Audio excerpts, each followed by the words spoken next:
Hey folks, Fernando doing another video for Modern Survivalists, and today I want to talk about something that happened just right now. This is new news. If you haven't heard about it, 9 Mormon women and children were shot and burned alive in an ambush near the US-Mexico border on the Mexico side. These are people that have been living there for quite some time, for maybe a few generations. The LeBaron family, they have like this big town of their own with a family there. But I want to talk about this because I take this channel seriously. This isn't just all fun and games. This isn't all just about talking about cool things, guns, knives, and whatnot. I take survival and preparedness seriously in terms of how it could directly affect people's lives. And this is part of it, this idea of being in dangerous places that you could probably avoid being. Now, you know, these people have been living there for a long time, for many years, and it's a choice. For a lot of people, it's not a choice. For a lot of people that were born in Mexico, they're pretty much stuck there, and the best they can do is maybe try to run across the border to the United States. For these people, they could have lived anywhere, right? They could have lived in the United States or in Mexico. They chose to be in Mexico, and that's perfectly fine. But I'm saying this perfectly fine. You know, I wouldn't be there, and I would definitely not recommend anyone asking me for advice to live there. And I get this question asked quite often. Maybe once a week I get asked about, hey Fernando, I'm thinking about, I wrote a book specifically about relocating. My second book is called Bugging Out and Relocating, specifically about this same thing. Where if you're going to be leaving the United States because of whatever reason, where is it that you would be going?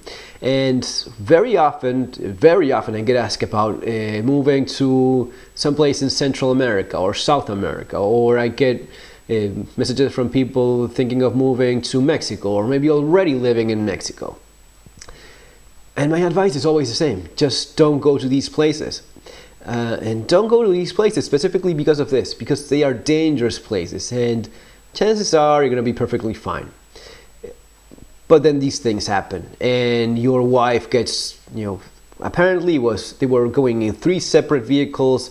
So it was three women that got killed. The rest of them all little children, you know, all children. Even some of them that survived also got shot, escaping, trying to save their little brother. Some of them burned alive in the car. Seems that the women were raped as well. The news is still ongoing, but it's a huge mess. And the only thing, you know, that I keep on thinking is you could have avoided that. How is that going to be weighing on your conscience?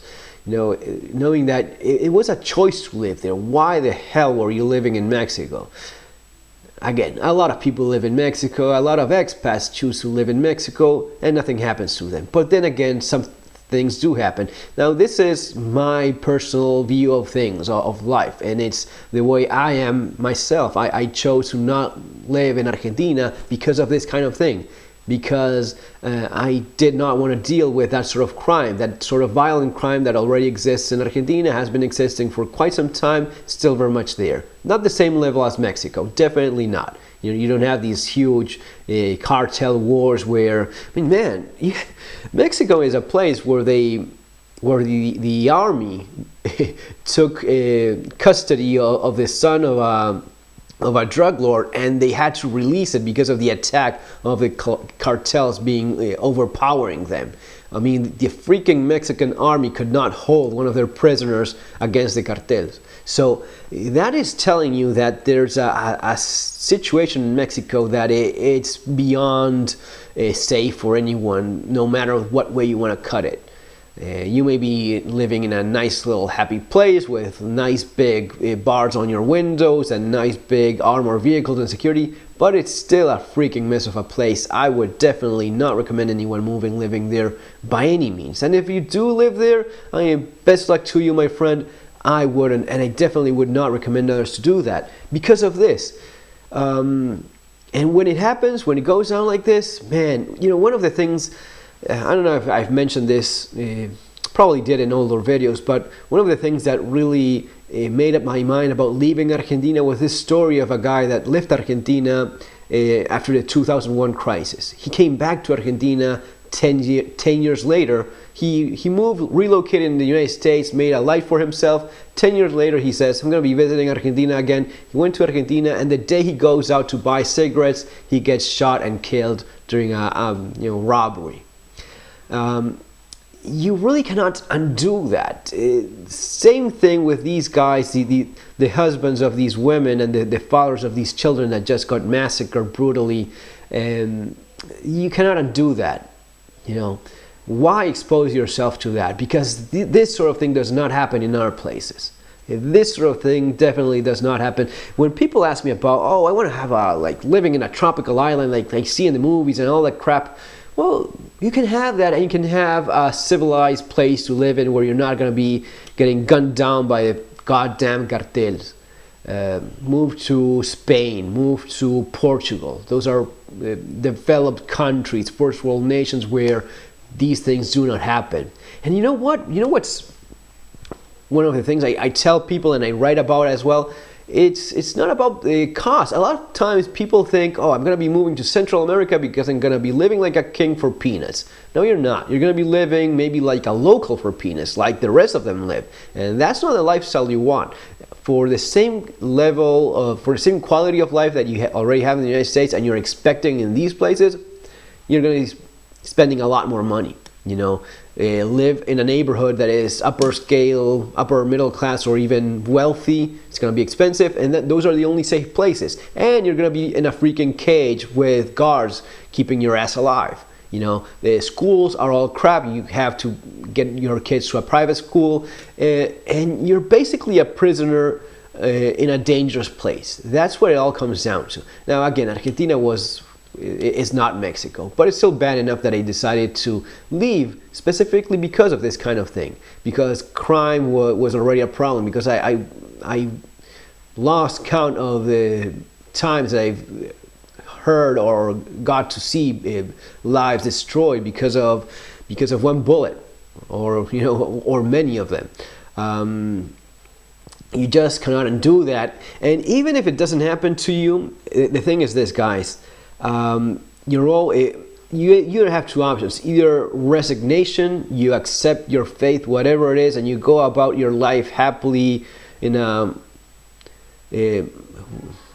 blind ignorance and just pretending that this is not going to be happening and just keeping your fingers crossed. I just cannot do that. Probably you can't either if you're watching this channel, if you're watching The Modern Survivalist. You're not like that either. And so if it doesn't happen to you, you're still worried, like I was in Argentina, always worried, always concerned about bad stuff happening to you. The other thing I like to mention is this freaking fantasy that so many people have. I was watching a little bit about this community living in Mexico, and there was an older video about, an older Vice video on YouTube, how these guys were already on a feud with the cartels, how they were shooting it up, how they had one of their members killed already, and they were this fucking idea that you're Rambo, that you're gonna be fighting the cartels and winning, and it doesn't work that way. These people are fucking animals. They will murder you for peanuts, for 10, $100, and they're countless. It's not one guy, it's not 10 guys, it's not 100 guys. It's a large part of the population that makes a living out of being part of the cartels. There's a large part of the population that lives on something related to that sort of activity. You will not be winning that. There's no chance for you to win that. No matter how much of a badass you think you are, no matter how good of a shot you are, you may be the best freaking shot in the entire planet. Now, is your wife as good as you with a gun? Does she always carry a gun with her at all times? Is your 7-month-old baby as good as you are with an AR? And does he have little armor plates? It just doesn't work that way.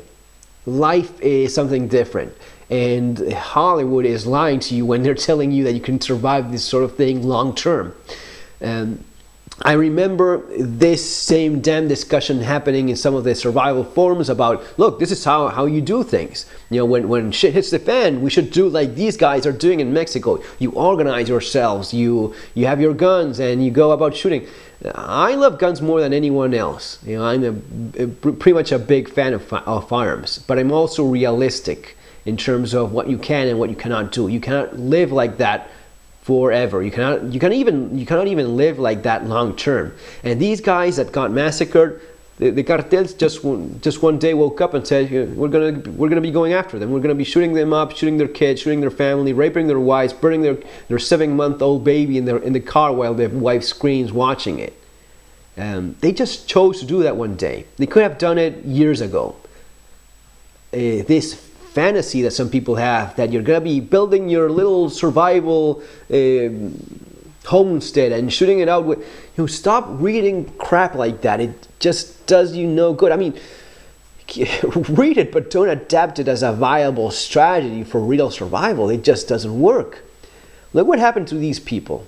And again, it happened to them right now because these people chose to do it right now. They could have done it years ago if they wanted to. It's really not that different from what's happening in South Africa with all those guys, all those families being destroyed, butchered like animals in a slaughterhouse. You cannot live in places like that, guys. That's the idea in this video. When it reaches that point, get the hell out of there. Get your family to a safer place because you're not going to be able to protect them. You may be able to, get lucky once, twice. The idea about the stuff that I write, especially in my last book, where I write so much about self-defense, security, and all that stuff, it's about bad situations and improving your odds somewhat still in an extremely high-risk situation.